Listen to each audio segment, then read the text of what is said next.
92년에 걸친 장편 영화가 막을 내렸다. 2018년 생을 마감한 최은희 배우에 대한 얘기입니다. 그녀는 신상옥 감독과 결혼해 만든 사랑방 손님과 어머니, 성춘향 등 영화 속에서 다채로운 여성의 삶을 그리며 여배우 트로이카라고 처음 불렸습니다. 여배우 최초 영화 감독이 됐고 우리 영화 역사상 처음으로 국제영화제에서 여우주연상을 받는 영광도 안았습니다. 그러나 그녀의 삶은 꼭 눈부시지만은 않았다고 합니다. 1978년 북한에 납북되어서 8년을 사는 등 원치 않는 삶을 살기도 했습니다. 그녀는 자신의 삶에 대해서 말하길 생전에 500년을 산 것처럼 모질었다라고 스스로 회고했고, 장례식장엔 노래 난 참 바보처럼 살았군요, 난 참 바보처럼 살았군요를 틀어달라고 했다고 합니다. 여러분, 난 참 바보처럼 살았군요, 혹시 여러분 이 노래 아십니까? 어느 날 난 낙엽 지는 소리에 갑자기 텅 빈 내 마음을 보았죠. 그냥 덧없이 흘려버린 그런 세월을 느낀 거죠. 저 떨어지는 낙엽처럼 그렇게 살아버린 내 인생을 난 참 바보처럼 살았군요, 바보처럼 잃어버린 것이 아닐까, 늦어버린 것이 아닐까, 흘려버린 세월 찾을 수만 있다면 얼마나 좋을까 라는 가사말입니다. 여러분, 지금까지 인생을 어떻게 살아오셨습니까? 잘 사셨습니까? 아무도 하면 안 하시네. 아니면 이 노랫말처럼 바보처럼 사셨습니까? 벌써 올해도 10월이 되었고 가을의 중턱에 와 있는 이때에 빠른 세월의 흐름 속에서 문득 지나온 날들을 다시금 회상해 보게 됩니다.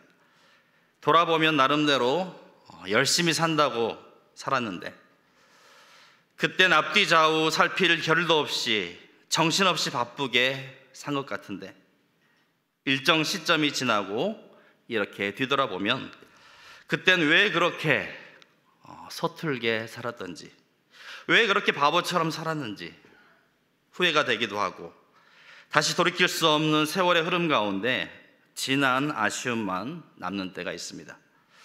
그런데 그렇다고 해서 앞으로 남은 인생도 바보처럼 살지 않을 자신이 있는 것도 또 아닙니다.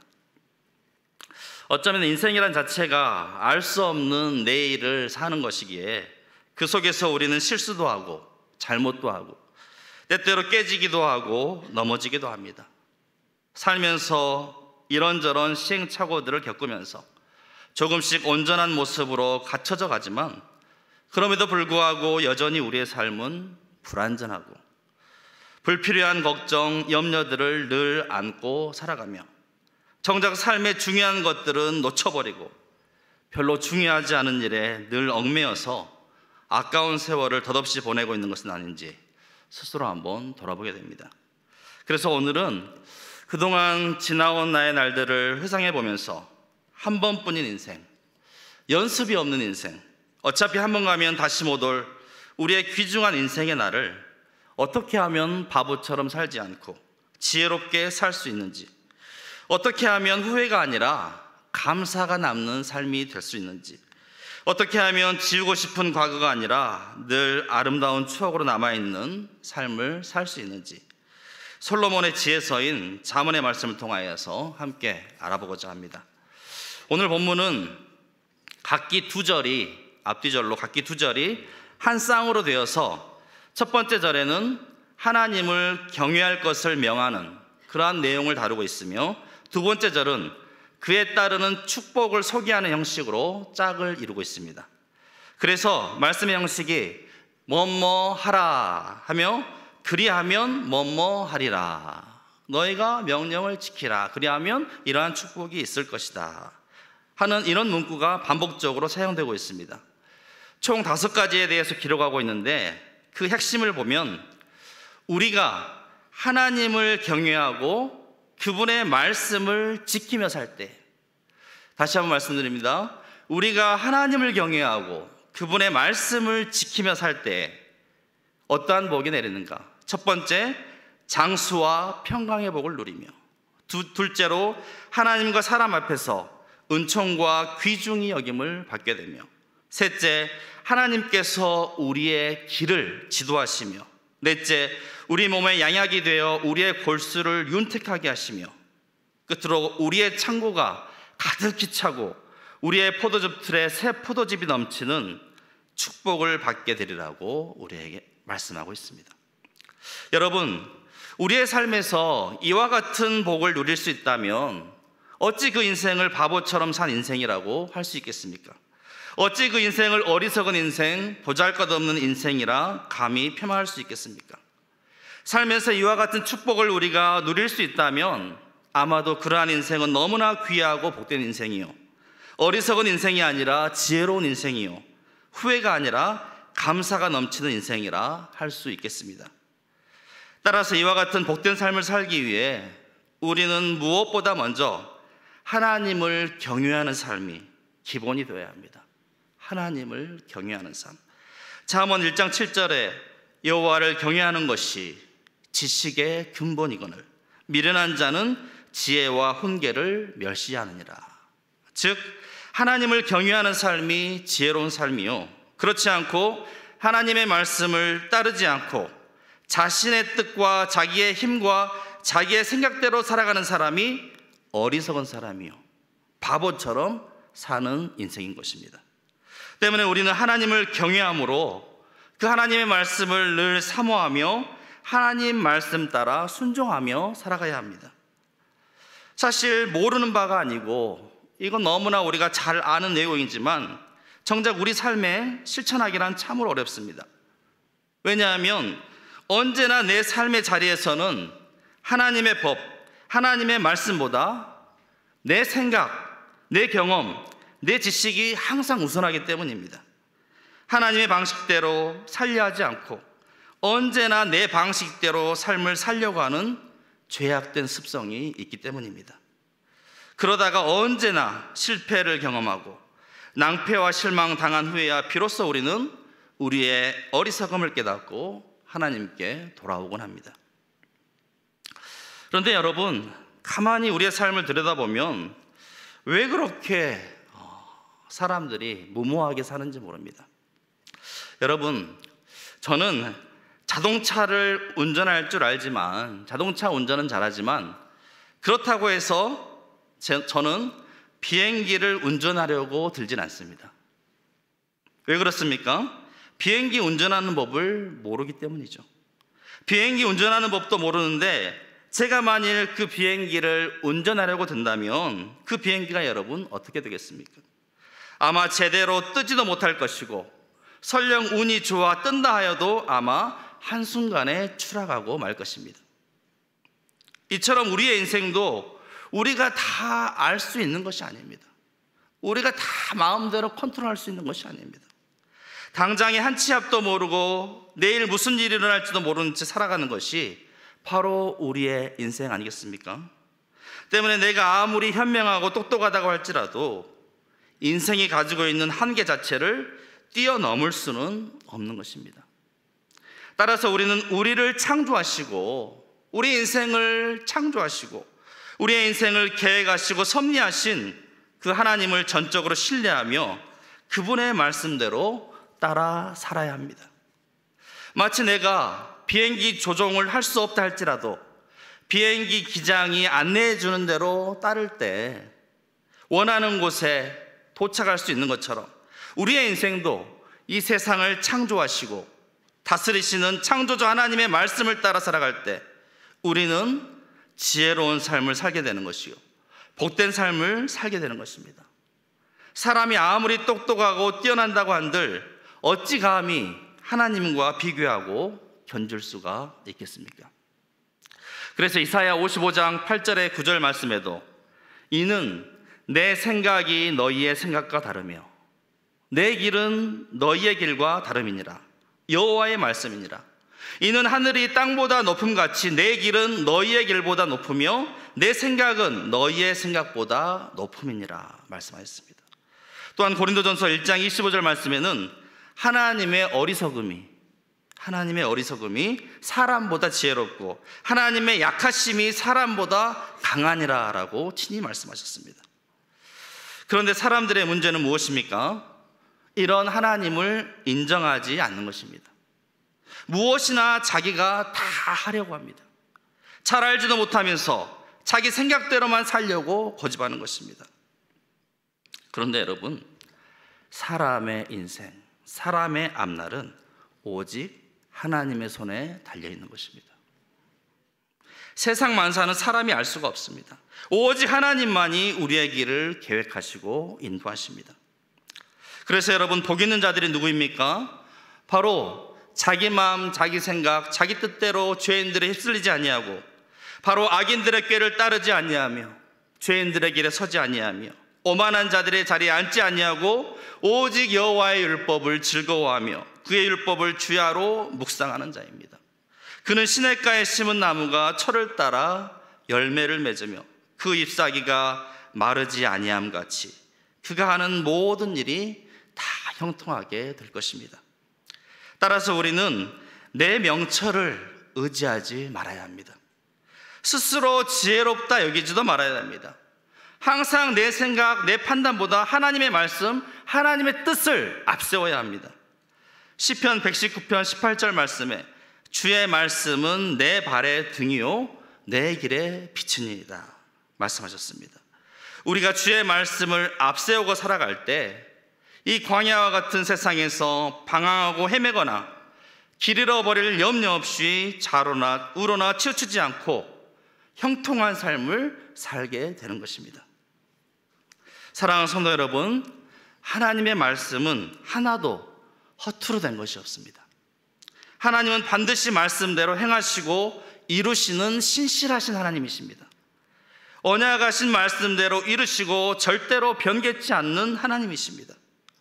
민수기 23장 19절 말씀에 하나님은 사람이 아니시니 거짓말을 하지 않으시고 인생이 아니시니 후회가 없으시도다. 인생이 아니시니 후회가 없으시도다. 어찌 그 말씀하신 바를 행하지 않으시며 하신 말씀을 실행하지 않으시랴 라고 말씀하셨습니다. 때문에 여러분, 세상의 그 어떤 투자보다 가장 확실하고 효과적이며 걱정할 것이 없는 투자가 바로 하나님께 우리의 인생을 거는 것입니다. 하나님께 우리의 인생을 맡기는 것입니다. 의뢰하는 것입니다. 하나님의 말씀하신 대로 따라서 살아가는 삶입니다. 그러면 그것은 언제나 옳은 길이요 진리의 길이요 생명의 길이 되는 것입니다.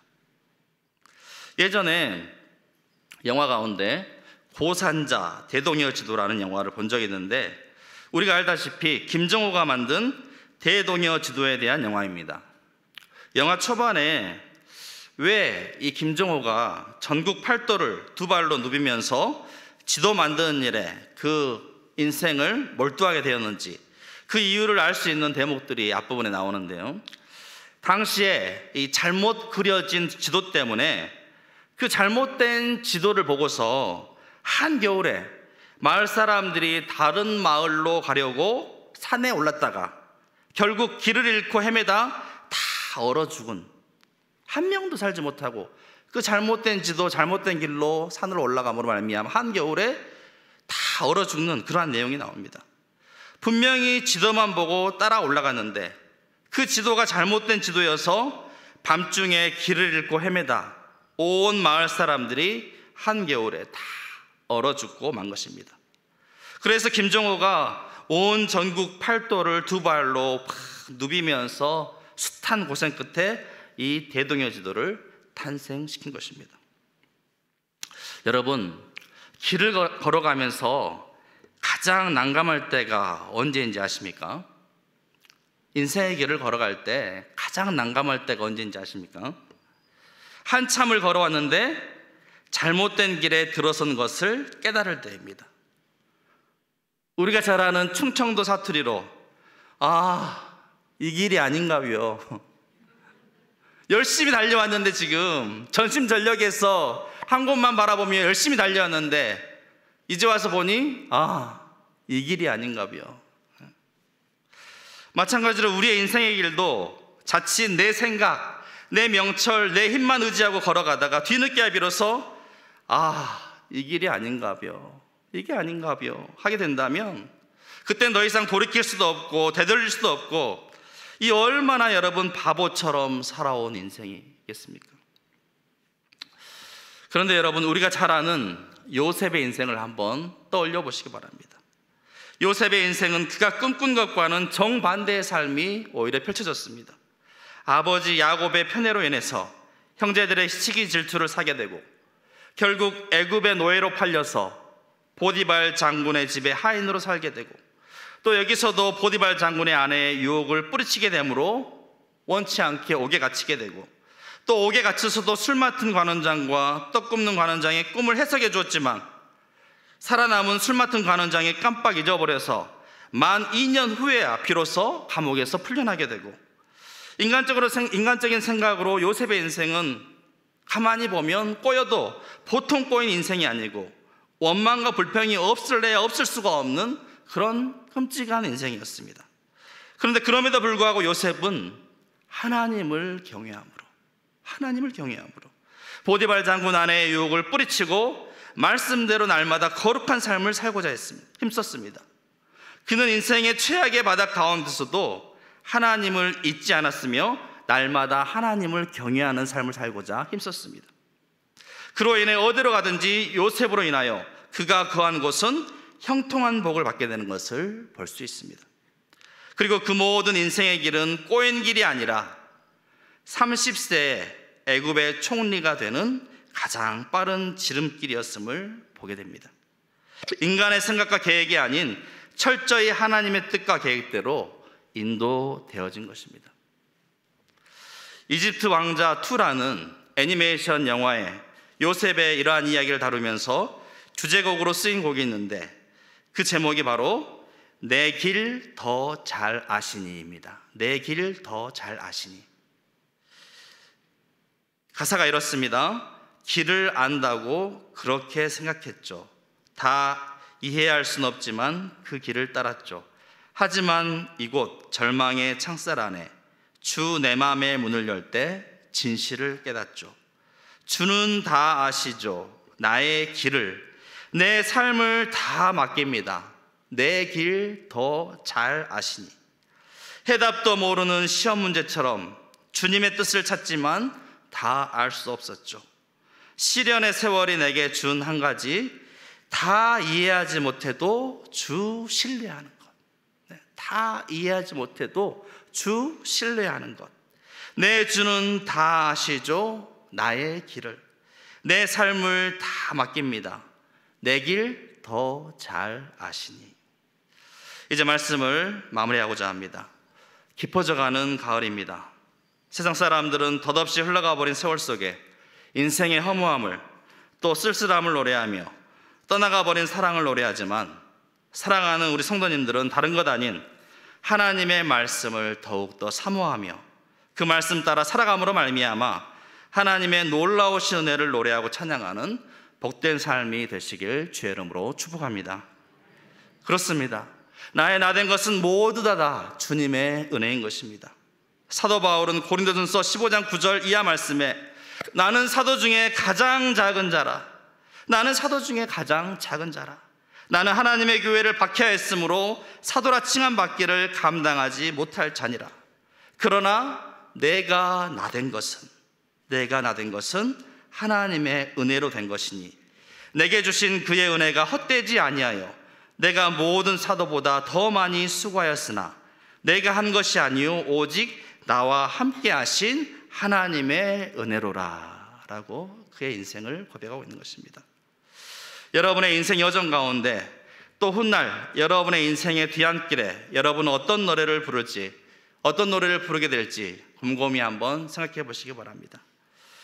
오늘 이 배우처럼 마지막 인생의 가운데 난 참 바보처럼 살았군요. 난 참 이런 비탄에 섞인 노래를 부를 것인지, 아니면 나의 연약함과 부족함에도 불구하고 주의 말씀 따라 살아갈 때 주시는 하나님의 은혜로 말미암아 모든 것이 은혜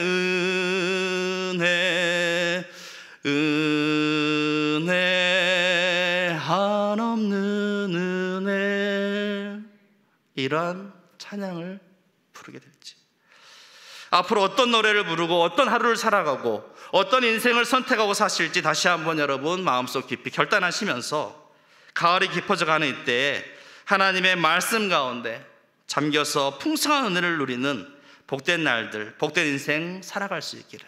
그래서 바보처럼 살았는 인생이 아니라 훗날 뒤돌아보았을 때 지혜로운 인생, 이 모든 것이 하나님의 은혜였노라고 감사히 고백할 수 있는 우리 모든 사랑하는 성도들 될 수 있기를 주의 이름으로 축복합니다. 이 시간 말씀을 기억하면서 은혜